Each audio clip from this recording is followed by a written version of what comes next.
Hey guys, it's Ben here from Wrench Benders. I recently installed two Vixen Air 5-gallon 9-port tanks on my International Lodestar to control my air ride and of course my air horn. So let's take a look at it and show you guys what I got.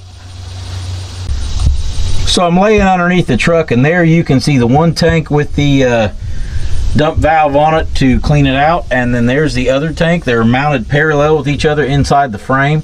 Kind of a tight spot, but having 10 gallons of air has really helped with the volume of me being able to control my air suspension on the back of the truck and my air horn.